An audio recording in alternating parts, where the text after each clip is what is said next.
শুভ সকাল।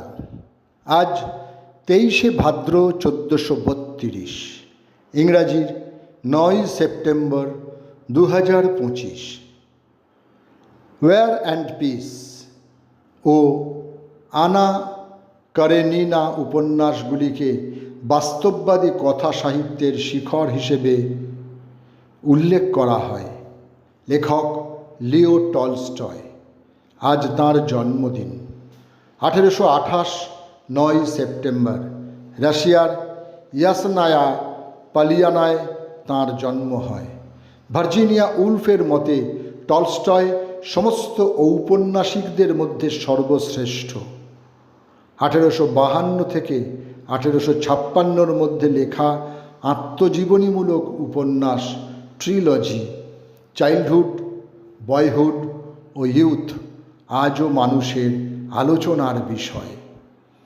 কাশ্মীরের স্বনামধন্য কবি, নাটককার ও প্রথিতযশা পুরুষ বাবু গোপালচন্দ্রের পবিত্র গৃহে 9 সেপ্টেম্বর 1850 জন্মগ্রহণ করেন ভারতেন্দু হরিশ্চন্দ্র। সহজাত প্রতিভা ও সাহিত্যানুকূল পরিবেশের বাল্যাবস্থা থেকেই তাঁর বড় হয়ে ওঠা এবং প্রতিভার বিকাশ লাভ।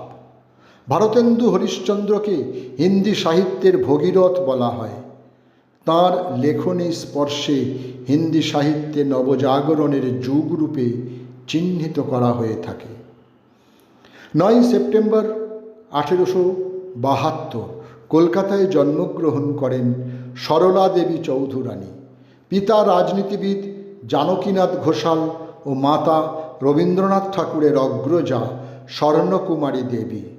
1910 এলাহাবাদে ভারতের প্রথম মহিলা সংগঠন ভারত স্ত্রী মহামণ্ডল প্রতিষ্ঠা করেন।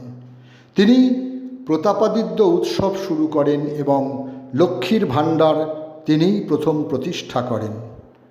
বিখ্যাত সাহিত্যিক ও সাংবাদিক সন্তোষ কুমার ঘোষের আজ জন্মদিন। 9 সেপ্টেম্বর 1920 ফরিদপুরেই তিনি জন্মগ্রহণ করেন। কবিতা দিয়ে সাহিত্যের আঙিনায় প্রবেশ হলেও তাঁর প্রথম উপন্যাস নানা রঙের দিন, কিনু গোয়ালার গলি তাঁর একটি উল্লেখযোগ্য উপন্যাস। বাংলাদেশের শাস্ত্রীয় সঙ্গীত শিল্পী ইলা মজুমদারের আজ জন্মদিন। 9 সেপ্টেম্বর 1941 পাবনায় তিনি জন্মগ্রহণ করেন। শাস্ত্রীয় সঙ্গীতকার বারিন মজুমদার তাঁর স্বামী। তাঁর জ্যেষ্ঠ পুত্র পার্থপ্রতিম মজুমদার একজন মূকাভিনয় শিল্পী ও ছোট ছেলে বাপ্পা হলেন সঙ্গীত শিল্পী ও সঙ্গীত পরিচালক।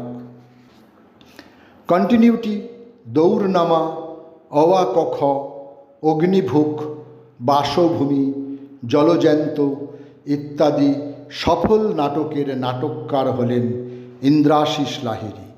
আজ তাঁর জন্মদিন। সময়টা 1962। 9 সেপ্টেম্বর 1947 মার্কিন যুক্তরাষ্ট্রে শেষ নিঃশ্বাস ত্যাগ করেন আনন্দ কুমার স্বামী।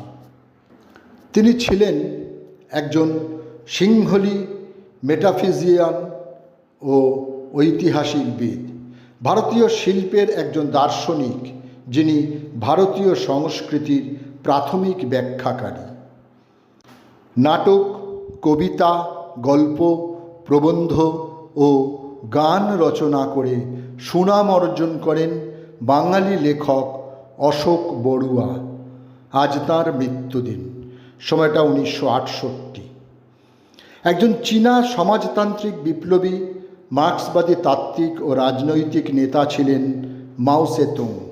9 সেপ্টেম্বর 1976 82 বছর বয়সে বেইজিংয়ে তিনি শেষ নিঃশ্বাস ত্যাগ করেন।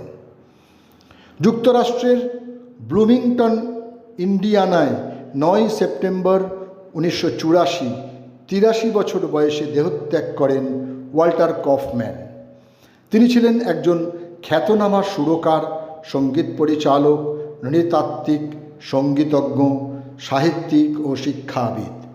অল ইন্ডিয়া রেডিওর আকাশবাণীর সিগনেচার টিউন তাঁর এক অমর সৃষ্টি। 20 শতকের অন্যতম বাঙালি কবি রাধারানী দেবী ভাষার মাধুর্যে ভাবের স্নিগ্ধতায় আর ছন্দের সাবলীল দক্ষতায় অপরাজিতা দেবী ছদ্মনামে সাহিত্য জগতে আলোড়ন সৃষ্টিকারী কবি ছিলেন তিনি। 9 সেপ্টেম্বর 1989, 85 বছর বয়সে কলকাতায় তিনি প্রয়াত হন। 1956 কলকাতা বিশ্ববিদ্যালয় তাঁকে ভুবনমোহিনী স্বর্ণপদক ও লীলা পুরস্কার প্রদান করে।